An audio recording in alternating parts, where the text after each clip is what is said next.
नमस्ते फ्रेंड्स, मेरा नाम लक्ष्मीकांत है और मैं एक एनजीओ कंसल्टेंट हूँ। और बहुत सारे लोगों की मुझे क्वेरीज आती है कि सर जब भी हमने सीएसआर रजिस्ट्रेशन करते वक्त हमने एक मिस्टेक की है, गलती की है, तो क्या हम उसको सुधार सकते हैं, या फिर रजिस्ट्रेशन करते टाइम पे हमें कौन सी चीज़ें ध्यान में रखनी चाहिए ताकि हमसे गलती ना हो सके। और ये गलती ऐसी है ना कि बाद में इसमें करेक्शन नहीं होता है। जैसे एग्जांपल मानो, जैसे आप इनकम टैक्स रिटर्न भरते हैं, अगर उसमें कुछ गलती हो गई तो आप बाद में सुधार सकते हैं, रिवाइज़ कर सकते हैं। लेकिन इसमें सीएसआर में एक बार आपसे मिस्टेक हो गई तो करेक्शन करने का ऑप्शन वेबसाइट पर फ़िलहाल तो नहीं है। फ्यूचर में आया तो देखेंगे, लेकिन अभी 1 साल हो गया, अभी तक तो ये ऑप्शन आया नहीं है। ठीक है, तो आपको ये ध्यान रखना है जब भी आप अप्लाई करने से पहले ये चीज़ें, ये मिस्टेक आपसे नहीं होनी चाहिए। कौन सी है वो हम देखेंगे। एक है मिस्टेक इन एनजीओ नेम। बहुत बार क्या होता है कि संस्था का जो हमारा सर्टिफिकेट है या फिर ट्रस्ट डीड है, उसके ऊपर नाम कुछ अलग रहता है। ठीक है, और जो हमारा संस्था का पैन कार्ड रहता है उसके ऊपर नाम कुछ अलग रहता है, मतलब स्पेलिंग मिस्टेक रहता है। उदाहरणार्थ एक एग्जांपल, ट्रस्ट में क्या होता है कि स्पेलिंग अलग रहता है ट्रस्ट डीड में, और पैन कार्ड के ऊपर ट्रस्ट की स्पेलिंग कुछ मिस्टेक रहती है। ठीक है, तो इस तरह से अगर कोई मिस्टेक है तो पहले ही आप क्या कीजिए, करेक्शन कीजिए पैन कार्ड में। अगर आप नहीं करना चाहते हैं करेक्शन, कोई बात नहीं, लेकिन जब भी आप सीएसआर के लिए अप्लाई करते हैं तो ट्रस्ट डीड में जो नाम है, जो सोसाइटी के सर्टिफिकेट पे ऊपर जो नाम है, वही नाम वहाँ पे आना चाहिए। कहाँ पे? सीएसआर में। क्योंकि पैन कार्ड में आप बाद में करेक्शन कर सकते हैं ना, उसमें अगर मिस्टेक है तो पैन कार्ड में, लेकिन जो आपको नाम एंटर करना है वो सोसाइटी के सर्टिफिकेट के ऊपर जो है या फिर ट्रस्ट डीड में जो है वो नाम आपको एंटर करना है। दूसरा है रॉन्ग ईमेल आईडी एंटर्ड। बहुत बार क्या होता है ना, आप किसी को काम दे देते हैं सीएसआर रजिस्ट्रेशन के लिए, या फिर किसी और को दे देते हैं, तो वो क्या करता है, वो अपनी ईमेल आईडी डाल देता है, या फिर आपके मेंबर में से किसी और की ईमेल आईडी डाल देता है। और बाद में क्या होता है, मानो डिस्प्यूट हो गया तो वो जब आप सीएसआर एक्सचेंज पोर्टल के ऊपर रजिस्ट्रेशन करने जाएंगे ना, गवर्नमेंट की एक वेबसाइट है सीएसआर एक्सचेंज पोर्टल, जब आप वहाँ पे रजिस्ट्रेशन के लिए जाते हैं तो ओटीपी जो आता है वो इसी ईमेल आईडी पर आता है। तो ओटीपी कहाँ पे जाएगा? अगर उस जिसको भी आपने काम दे दिया था, अगर उसने उसका ईमेल आईडी डाला है तो ओटीपी उसके ऊपर जाएगा। या फिर आपने किसी, आपके जो मेंबर्स हैं उसका ईमेल आईडी दिया था तो उसके ईमेल आईडी पे जाएगा। और फिर आपका उसका कुछ अगर डिस्प्यूट हो गया तो फ्यूचर में वो आपको ओटीपी नहीं देगा। फ़िलहाल के लिए ईमेल आईडी चेंज करने का ऑप्शन वेबसाइट पे नहीं है। तो इसलिए जब भी आप किसी को भी काम दें, आप ये श्योर करें कि ईमेल आईडी आपका ही हो, किसी और का नहीं होना चाहिए, किसी और मेंबर का जिसका भरोसा नहीं है वो रहेगा या ना रहे, या फिर किसी ऑडिटर का, या फिर किसी सीए का, एडवोकेट का, जिसको भी आपने काम दे दिया है उसको आपको बोलना है कि भाई सिर्फ हमारा ही ईमेल आईडी डाले, एनजीओ का ही डाले। दूसरा है नॉट ओल्डर दैन 3 ईयर्स। बहुत बार मार्केट में क्या हो रहा है ना, लोग 3 साल से अगर संस्था पुरानी नहीं है तो भी वो सीएसआर का रजिस्ट्रेशन करके ले रहे हैं। तो ये करना कानूनी गुनाह है।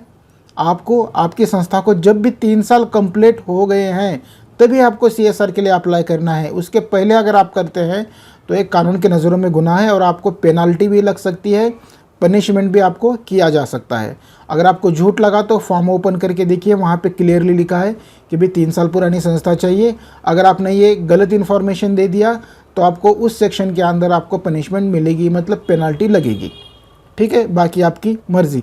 और मार्केट में ऐसे बहुत सारे लोग हैं जो 1 साल 2 साल हुआ तो भी सीएसआर का सर्टिफिकेट लेके निकाल के दे रहे हैं। और अगर मानो आपको पेनल्टी नहीं भी लगी, ठीक है, एक बार मान लेंगे कि आपको पेनल्टी नहीं लगी, लेकिन उस सर्टिफिकेट का क्या यूज़ करेंगे आप एक बेवकूफ़ हैं, कंपनी तो बेवकूफ़ नहीं है ना, उसको रूल्स रेगुलेशन पता है कंपनी को। जब तक आपकी संस्था को 3 साल पूरे नहीं होंगे वो आपको डोनेशन नहीं देगी, सीएसआर फंड का, सीएसआर फंड नहीं देगी। ठीक है, उसको कानून पता है तो वो नहीं देगी, तो आपका तो कुछ फ़ायदा हुआ नहीं। एक तो पैसा भी चला गया, ऊपर के आप कानून के नज़र में भी आ गए कि भाई आपने गलत इन्फॉर्मेशन दे दी और उसमें आप कुछ भी चेंजेस नहीं कर सकते हैं। तो सारी तरह से कहीं ना कहीं आप फंस जाओगे। ठीक है, ये लालच बहुत बुरी है। लोगों को लगता है कि भाई मैंने 5,000 10,000 डाल के संस्था बना ली तो बस अभी लाखों का फंड मिल जाएगा और बस सब ठीक होगा। तो इतना आसान नहीं है। अगर इतना आसान होता तो मैं भी 5-10 हज़ार डाल के संस्था बना के लाखों का फंड ले लेता। यहाँ पे काम करके भी पैसा नहीं मिल रहा है इतना आसानी से, लोग डुबाते हैं पैसा। मेरा तो बहुत लोग पैसा डुबाते हैं सर, देते देते हैं बोलते हैं उधर ही गायब। ठीक है, उसके बाद है enter the wrong pan number. बहुत बार क्या होता है ना कि जब भी आप किसी को काम देते हैं ना, तो वो क्या करता है, संस्था का पैन नंबर डालना होता है वहाँ पे, तो गलती से वहाँ पे कुछ ना कुछ मिस्टेक कर देता है और किसी और का पैन नंबर डाल देता है। जैसे मानो ABCD आपका पैन नंबर है, ABCD या कुछ, ABCD में मानो उसने ACC कर दिया तो गलत हो गया, किसी और का पैन नंबर आ गया वहाँ पे और वो सबमिट किया उसने फॉर्म। सर्टिफिकेट तो आपके ईमेल आईडी पर आ जाएगा, आपने जो भी ईमेल आईडी दे दिया था उसके ऊपर सर्टिफिकेट भी आ जाएगा, नाम भी आ जाएगा आपका संस्था का। लेकिन आपको चेक करना है कि क्या भाई आप ही का ही सर्टिफिकेट है। सिर्फ नाम पे नाम करेक्ट हो जाने से, ईमेल आईडी के ऊपर आ जाने से आपका नहीं होता, वहाँ पे पैन नंबर ही आपकी संस्था का चाहिए उसके ऊपर, उस सर्टिफिकेट के ऊपर, तभी वो आपका है माना जाएगा, रजिस्ट्रेशन नंबर या फिर रजिस्ट्रेशन।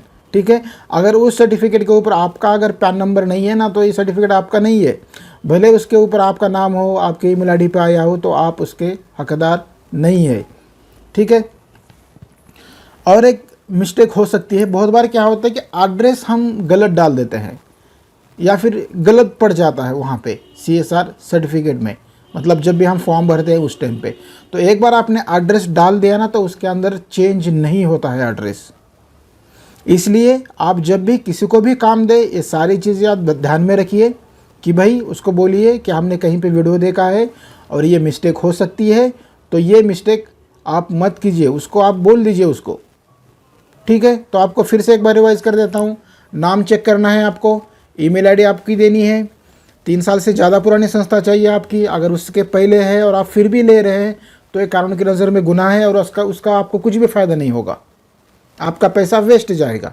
फिर चौथा है रॉन्ग पैन नंबर। जब भी आपके पास सर्टिफिकेट आएगा तो उसके ऊपर पैन नंबर चेक करना है आपको कि क्या भाई आप ही का ही है। ठीक है, और एड्रेस चेक करना है, क्योंकि रॉन्ग एड्रेस अगर डल गया तो बाद में चेंज नहीं होता है ये।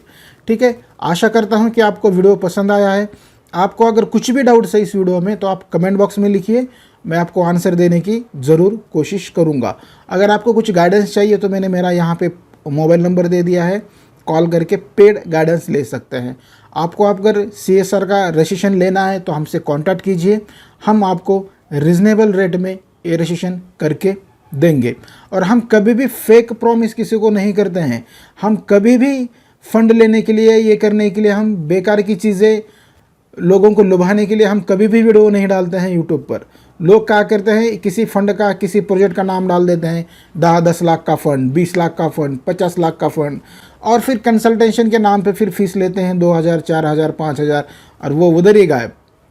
तो हम इसी तरह से काम नहीं करते हैं। आपको अगर उनके चक्कर में आना है, किसी फंड, आप देखिए लोगों की वीडियो, सीधा लिखा हुआ रहता है, किसी प्रोजेक्ट का नाम लिखा हुआ रहता है और नीचे लिखा हुआ रहता है 10 लाख का फ़ंड, 20 लाख का फ़ंड। तो हमें क्या होता है, हमें लगता है, एक उम्मीद आती है कि चलो भाई कोशिश करके देखेंगे, फिर वो फीस ले लेते हैं, फिर वो हो गया उनका काम, उनको पैसे मिल गए और आप ऐसे ही उम्मीद में लटक जाते हैं। ठीक है, बाकी आपकी मर्ज़ी। आशा करता हूँ आपको वीडियो पसंद आया। धन्यवाद।